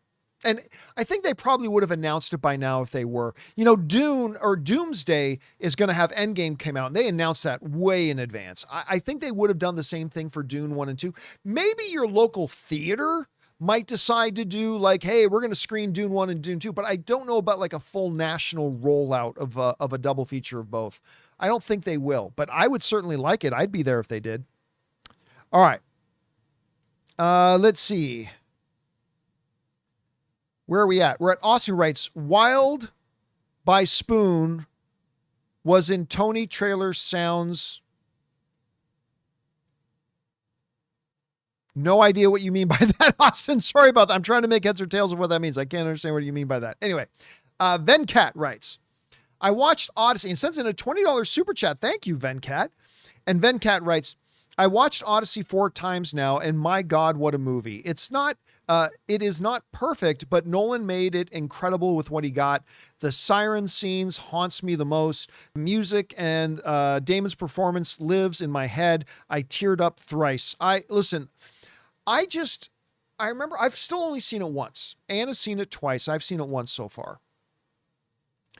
But I still remember it was only about 20 minutes into the film that I had that feeling I don't know that I've ever felt before, which is I feel like I'm watching one of the great epics of golden era Hollywood. Your Lawrence of Arabia's, your Ben-Hur's, your Cleopatra's, that epic style filmmaking that I don't think I've ever seen outside of that era. And obviously that was before my time, but watching those films, it's just remarkable what he did.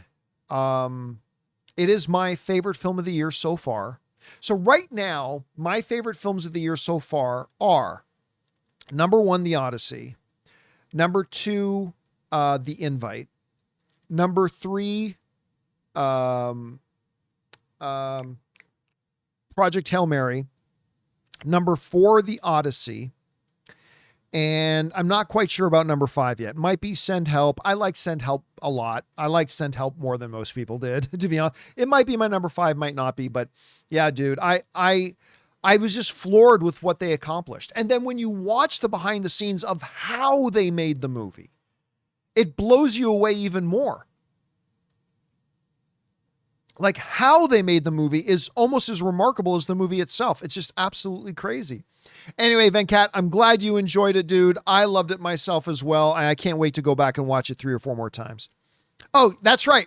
Yeah, my 5th is Sheep Detective. Yep. Sheep Detective is my number 5. Over Send Help. I love Sheep Detective. Sheep Detective is so freaking good, man. All right. Let's see. Next up, we've got Austin, again, who writes, one of the fun parts of Odyssey was realizing Nolan's been building up to this. Dark Knight Rises third act with Bruce coming back akin to Odysseus. You know what's funny about that, Austin? There's a YouTube video.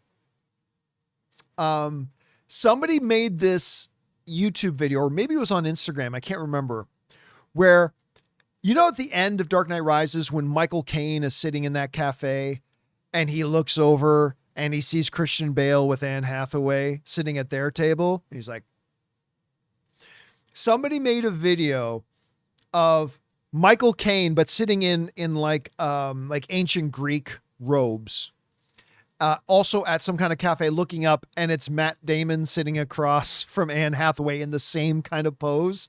So you are not the first person to notice that similarity, my friend. Not the first person to notice that. All right. X-Men Superfan writes, do you think Wonder Woman and Batman announcements will happen soon? Look, I don't think you needed to launch the DCU with Wonder Woman and Batman,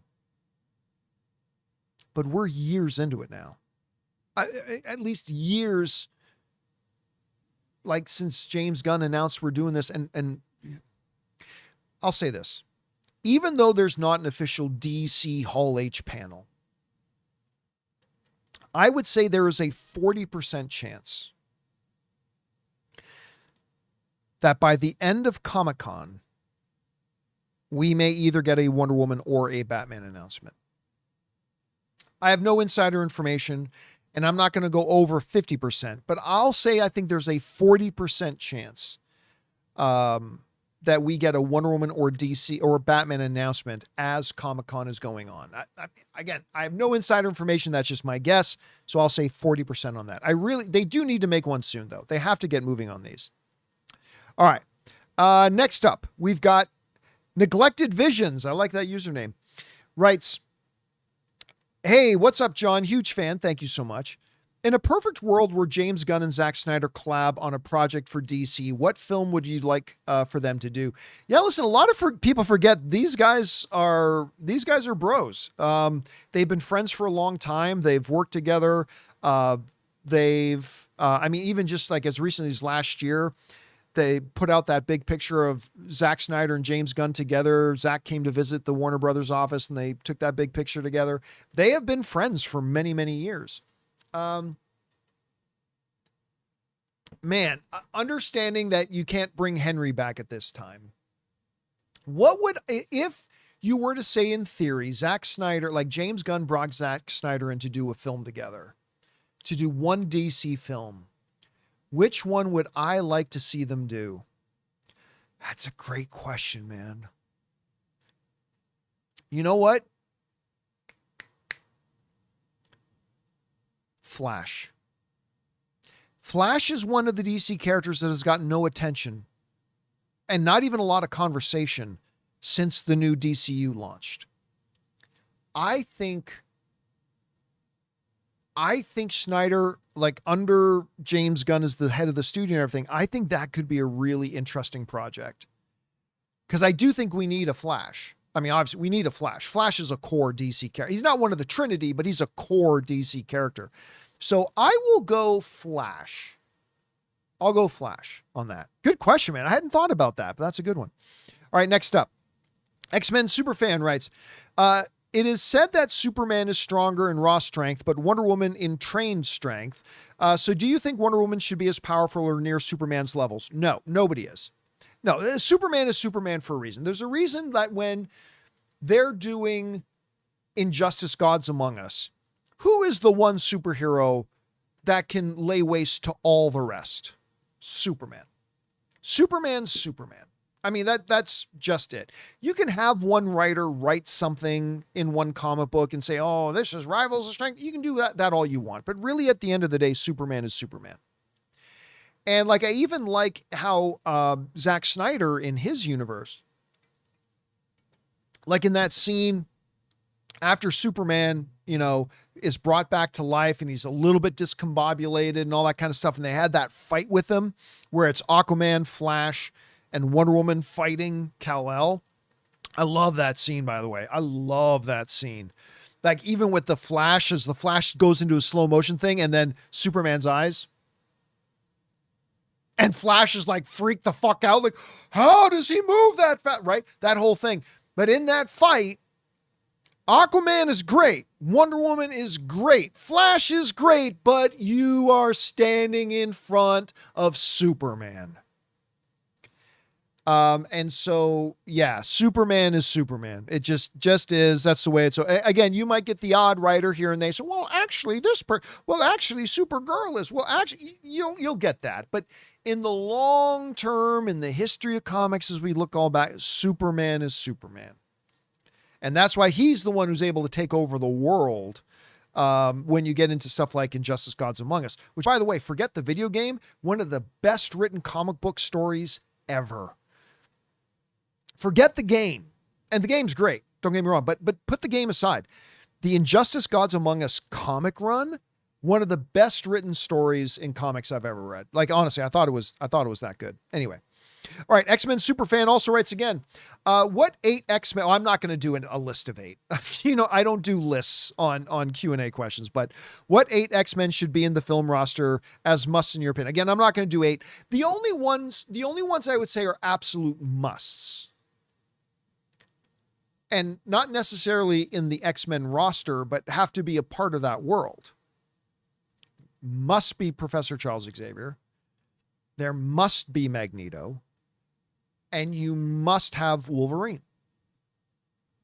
Now, I would also very much like Cyclops and Jean Grey, and there's a whole bunch of others, but really the only must, like, this world just won't work ultimately unless you have these guys in it. And they don't all have to be introduced in the very first 5 minutes, but I'm just saying the only 3 that are real musts, I think, are Charles, Magneto, and Logan. All right. Next up. Johnny B writes, hey, John, big fan of the show. Thank you so much. Clayface trailer gave me vibes of Joaquin Phoenix's Joker. I was just saying that. Am I off? Is it me? Thank you for all you do. I mean, I think when we say that, though, at least when I say that, Johnny, that I mean that in the terms of, it doesn't even feel like a comic book movie at all. It just feels like a great movie of that genre. Again, with Joker, it was this like 80s thriller kind of an idea. With this, it feels like a very much a 2020s horror movie kind of thing. Like, take away the comic book connections from Joker and take away the comic book connections from Clayface. Both of their trailers just feel like amazing movies. Like event kind of awards potential kind of movies. They just look like great movies. And when I say it, at least, Johnny, I'm in complete agreement. I get that same kind of vibe. Not that it feels like the same movie as Joker, but it feels like it's a genre movie. Yes, that even if you remove the genre, it feels like a movie of a different kind of genre and an amazing movie at that. And in that way, I think there's comparisons to be made. All right. Let's see here. DJ Frobo writes, have you seen Variety's MCU ranking list? It's bad. No, haven't seen it. And ultimately, who cares? It's one person. I haven't seen the article. I don't know the article you're referring to, but ultimately, who cares?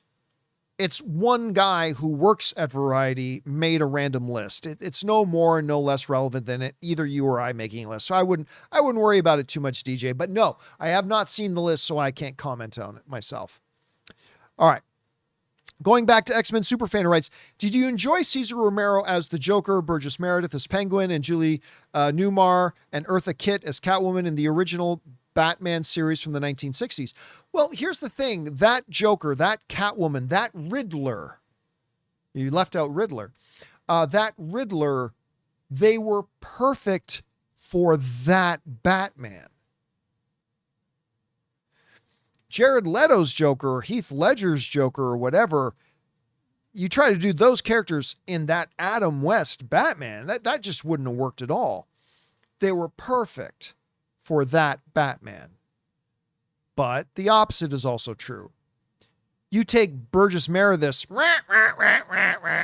Penguin and you drop him in Robert Pattinson's The Batman, that wouldn't work at all. So yes, I loved them because they were perfect for that particular incarnation of Batman and what Batman was. But yes, I adored them in that. Absolutely. All right. Next up, X-Men Superfan writes again, what Catwoman would you happily hand your wallet to? You can't say all of them. Michelle Pfeiffer. I mean, okay, I say that, but oh my God, Anne Hathaway in The Dark Knight Rises, that was one of the ones I really had to eat my words, because even though I thought Anne Hathaway is great, I was very critical when they cast Anne Hathaway in Dark Knight Rises as Catwoman. I think she's great. Don't get me wrong. I think she's great. I really do. But I just didn't see her as a fit for that. Quite frankly, I think she's the best thing in that movie. I think she is the best part of Dark Knight Rises. She was immaculate in the role. Again, done differently than other iterations have, but she was great. But yeah, I'm always going to go back to Michelle Pfeiffer. All right. Let's see. Next up, Reese writes, this merger is slowly turning into the new Ezra Miller saga every weekday. There's something new that comes up. It's true. It is a constantly evolving story.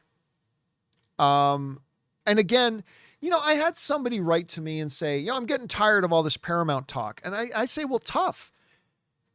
We are a show about movies in the movie industry, and whether you like it or not, this is absolutely the most important story going on in the world of movies right now. At least in terms of the movie business. In movies, it's probably the Odyssey and Doomsday, but I mean, in terms of the movie business, there has not been a more important story of the movie business, maybe in the last 7 years.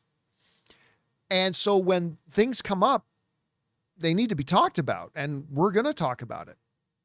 So yeah, you're right, man. And you know what? I expect some new wrinkle to hit tomorrow. We'll just have to wait to be right. It's like that. It felt like for a number of months, that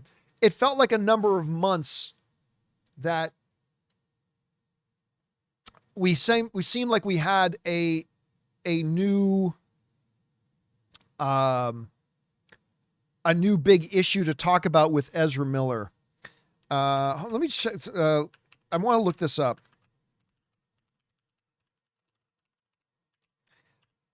Let me see if I can get this. Okay. Oh, by the way, I should point this out too. Somebody is just saying in the live chat, I'm surprised there's no talk about the Disney layoffs from yesterday. You know why? Because it's a non-story. Disney has altogether about 160,000 employees spread across all their divisions and all their branches. Laying off less than 100 people from ESPN and Pixar, it literally represents 0.01% of their workforce that they laid off. Layoffs are never good and layoffs are never fun, but let's keep things in perspective. We're literally talking about like 0.01% of their workforce. It's not like they laid off 10%, or it's not like they laid off 5,000 people. They laid off a few dozen people from one division. They laid off a few dozen people from another. It happens all the time. So it's not really worth making a story out of, to be honest with you. Again, never saying layoffs are a good thing, but it's really not worth making a story out of. All right. Last question of the day comes to us from X-Men Superfan, who writes, Rebecca coming back as Mystique was great, although that wig she is wearing wants to speak to your manager. I think she looks great. I'm not going to lie. I don't know that Mystique's ever looked better. I thought she looked great. Look, maybe it's going to be good and bad in the movie. I don't know. But just from that very brief look we get at her, I think everything about the look looks fantastic. Maybe I'll change my mind after I see it in context in the movie. But for me, I thought it looked awesome. And all right, guys, that will do it for today's installment of the John Campea Show. Thank you so much for being here and making our little show part of your day. Big special thank you to the thousands of you guys in our live chat who have been participating during the show. Great to have you here. And also a special thank you to all of you guys who sent in super chats. Number one, because you gave us great fun things to talk about. But number two, because you supported this channel as you did it, and all of us involved with the show. Thank you guys so very much. for your support. I will be doing the show tomorrow from Colossus, that is the name of my van, in San Diego, as I am heading out to Comic-Con tonight. And I believe we are still scheduled to have 3C Films, to have Chris on the show with us tomorrow. So, but I'll be doing that remotely from out there at Comic-Con. Looking forward to it. So that'll do it for us for today, guys. Thank you so much for being here. My name is John Campea, and until next time, my friends, bye-bye.